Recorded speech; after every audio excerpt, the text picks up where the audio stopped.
17 février et c'est parti pour une nouvelle semaine. Bon, aujourd'hui les enfants n'ont pas école puisque il y a eu tellement de neige et aujourd'hui il y a du vent prévu et en fait les commissions scolaires craignent qu'il y ait de la poudrerie.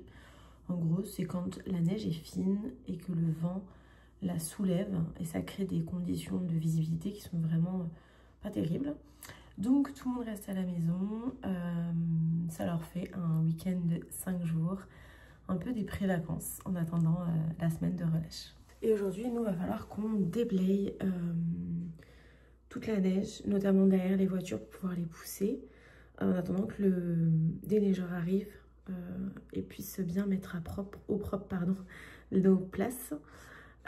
Franchement, il y a du boulot, que ce soit devant, que ce soit la terrasse à l'arrière, ou derrière les voitures, je pense qu'il y a bien plus d'1h30 de travail.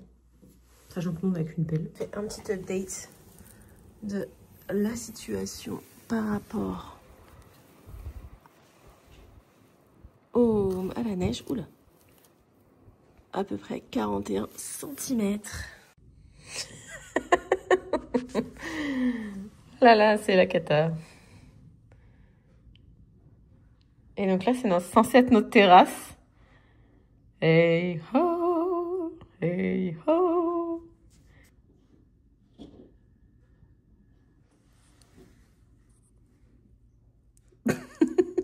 On a déjà marre. Bon, on mesure, finalement, ça fait 45 là-bas.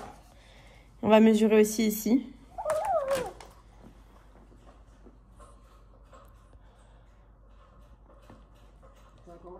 « 50. » Bon, pardon.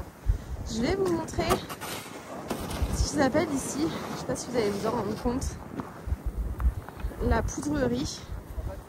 C'est toute cette petite neige qui vole. Je vais vous montrer un peu plus loin sur le parking. Et en fait, je ne sais pas si vous voyez au loin les amas de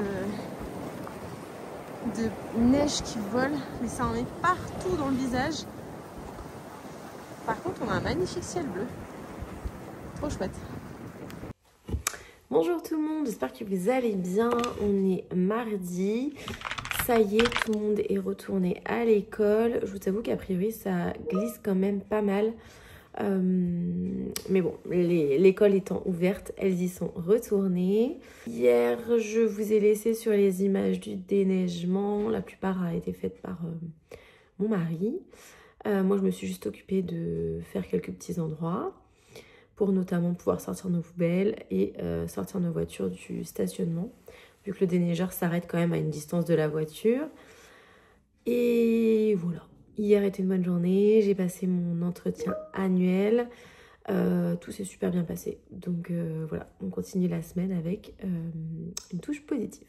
Normalement ce soir, on va visiter une maison. On aurait aimé avoir une pièce en plus, mais niveau budget, c'est pas forcément évident de trouver une 4 chambres avec notre budget, parce qu'on a déjà un budget assez haut, on ne voudrait pas trop le dépasser. Et en plus, la grosse problématique pour nous, c'est le fait qu'on ait des chiennes. Clairement, ça nous enlève à peu près 9 annonces sur 10 en accessibilité. Donc, on fait avec. Donc là, c'est une maison avec 3 chambres, mais qui est plus grande que la nôtre, pour que je puisse faire mon travail directement dans ma chambre et non pas au milieu du séjour. En tout cas, le soleil est revenu, comme vous voyez juste derrière moi. Donc on a un magnifique ciel bleu, beaucoup moins de vent. Donc c'est quand même plus agréable parce que hier, la neige soulevée par le vent qui vous vient dans la face, c'était vraiment pas agréable. D'ailleurs, il paraît que Montréal n'a pas connu une accumulation de neige en aussi peu de temps, depuis 125 ou 127 ans, puisqu'il y a eu 75 cm de neige en 5 jours. Donc bon, pour notre premier hiver, on va dire qu'on a eu notre baptême de neige. Et en vrai, je trouve que c'est vraiment très bien géré. Bien sûr, ça glisse. Après, ils ne sont pas maîtres du vent ou de la quantité de neige, mais je trouve qu'ils font vraiment tout ce qu'il faut pour que ça reste sécuritaire, que ce soit sur la route ou pour la prise en charge des élèves avec les écoles qui ont fermé, etc. Donc franchement, c'est quand on voit parfois en France où c'est vite problématique et c'est un casse-tête. Ici, alors ok, ils ont l'habitude, mais là quand même cette quantité, vous voyez, depuis 125 ans, c'était pas le cas. Je trouve qu'ils gèrent quand même vraiment super bien. Donc ça, c'était quand même hyper rassurant parce que c'était un peu notre hantise qu'il y ait de la neige et que ce soit la catastrophe. Et en fait, non, pas du tout. Bon, je reviens après cette journée. Finalement, je vous ai pas pris pour les visites puisqu'on était plusieurs et je voulais pas montrer le visage des autres personnes. On est content. Demain, on essaye d'avoir la personne pour avoir un petit peu plus de renseignements par rapport à l'administratif, mais on espère et on croise les doigts.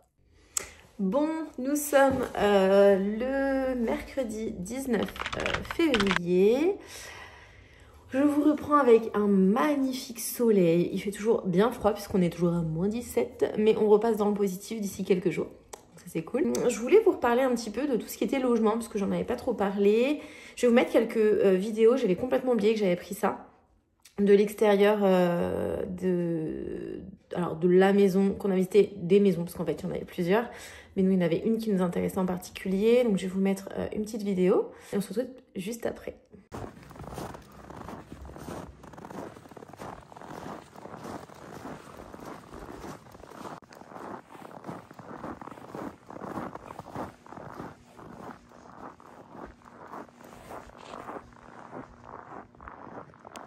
Donc, pour tout vous expliquer, on a pris notre logement depuis la France. Pourquoi? Parce qu'on avait des chiens et que 2 chiens en plus. Donc ça, c'est vraiment la grosse problématique. Il y a très peu de logements temporaires qui acceptent les animaux. Très peu d'hôtels qui acceptent les animaux.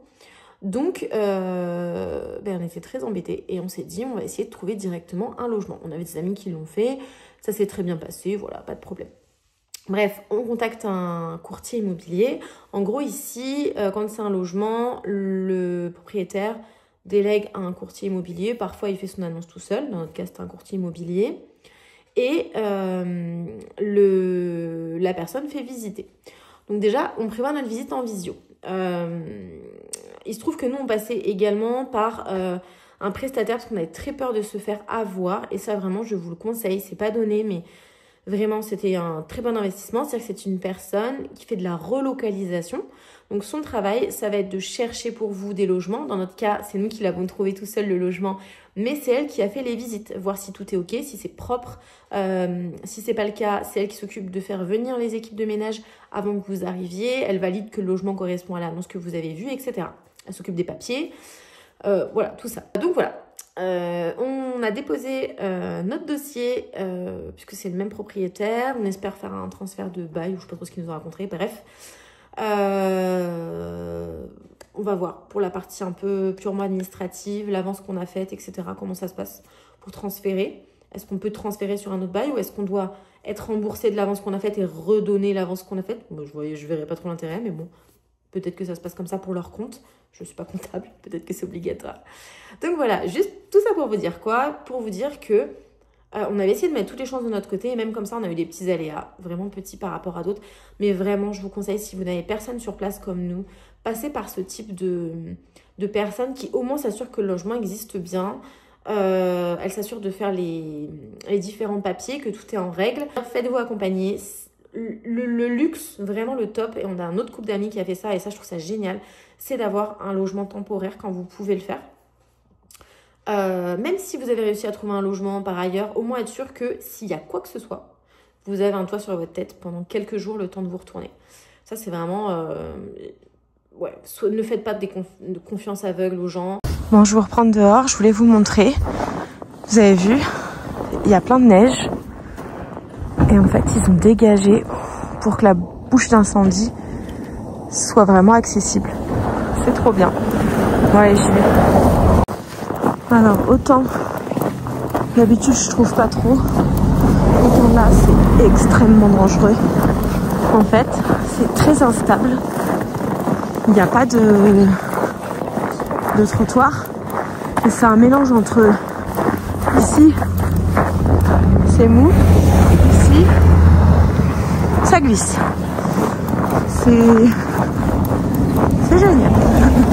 De ma petite marche, Il fait un petit peu frais aujourd'hui parce qu'il fait humide. Il y a quelques flocons qui tombent. Pas grand chose de neuf aujourd'hui. Si quand même une bonne nouvelle. On nous a confirmé qu'on allait pouvoir avoir la maison qu'on a été visiter mardi soir. Donc ça c'est vraiment une super nouvelle, on est content. Et en plus avec un administratif très simplifié et ça, mais qu'est-ce que c'est cool. Parce que c'est vrai qu'ici, pour la partie logement locatif plutôt, ça peut quand même être vite une sacrée aventure. Dites-vous, pour ceux qui ne le savent pas, qu'ils font une enquête de crédit. Et je ne sais pas si c'est toujours le cas, mais en tout cas ça a été notre cas. Attendez, je me retourne parce que je vais me mettre au milieu pour pas me prendre de vélo. Ils ont carrément appelé mon employeur en France, puisqu'on a fait notre demande de logement pour ici depuis la France, alors qu'on partait en démission, enfin on a démissionné tous les deux, et on partait 15 jours plus tard. Donc c'était quand même très étrange. Et donc ils ont appelé pour avoir nos employeurs et demander si on était vraiment chez eux. Très bizarre. En tout cas, cette fois-ci, comme c'est le même propriétaire, ce qui est top, c'est qu'on ne repasse pas par l'enquête de crédit. Bon, ça évite des frais, on va dire. Parce qu'au final, l'enquête en elle-même, nous, on fait pas grand-chose à part payer. On ne ravance pas d'argent, c'est-à-dire que les mois d'avance qu'on a payés sont transférés en fait directement. Donc on n'a pas besoin de sortir, rentrer d'argent. Enfin voilà, on change juste le bail. Et donc voilà, on attend là le numéro du logement, enfin le numéro de la maison, puisqu'en fait mon propriétaire est un, comment on appelle ça, un entrepreneur, mais c'est pas le mot que je cherche. Vous savez, quelqu'un qui achète beaucoup de terrain et qui fait construire. Bon, j'ai pas le nom. Et donc il a en gros sur rien que notre rue, je dirais une bonne trentaine de logements, donc qui sont en construction, pardon. Donc on attend d'avoir le numéro du cadastre, en gros, ça s'appelle pas comme ça mais c'est le principe, pour pouvoir le noter sur le bail. Et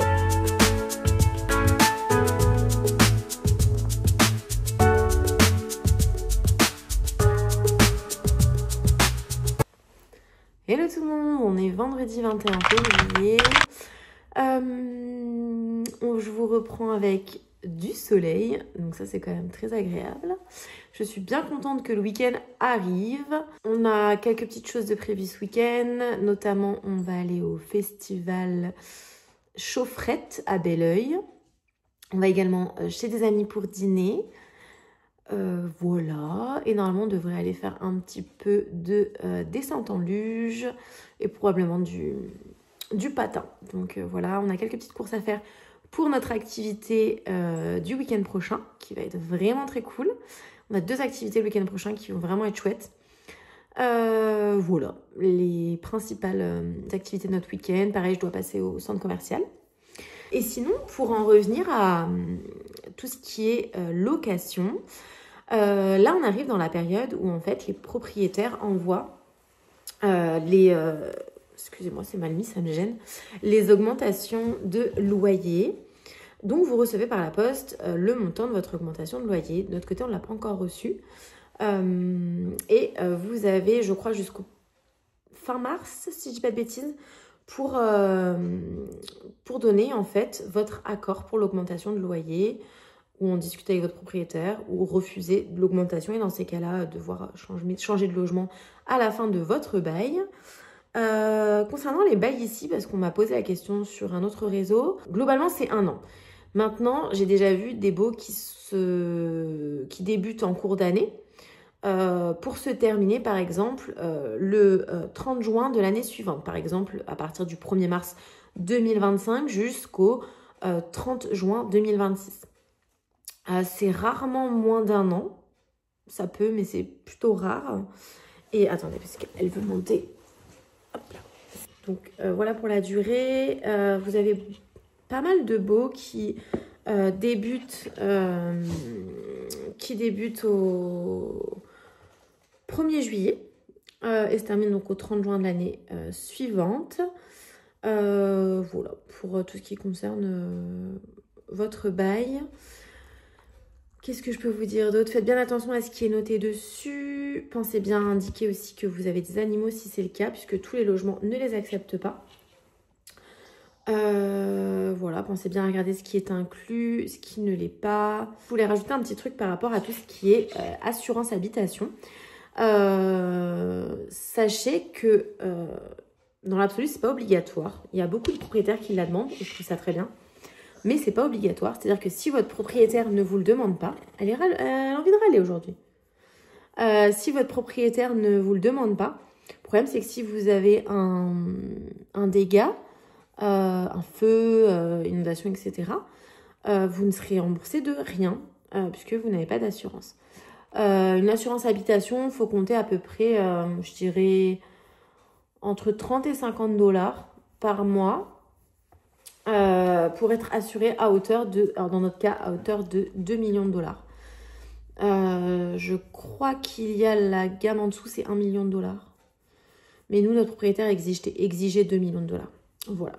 Donc, c'est quand même important à savoir. N'hésitez pas à magasiner, donc à comparer pour avoir les prix. Je vous mettrai le courtier par lequel on est passé pour les assurances, que ce soit assurance habitation, mais aussi assurance voiture, parce qu'on avait fait des devis à plusieurs endroits. Et au final, le moins cher, ça a toujours été avec lui. Voilà, le contact est hyper gentil. Enfin voilà, c'est vraiment un super contact. Donc, je vous le mettrai en barre d'infos.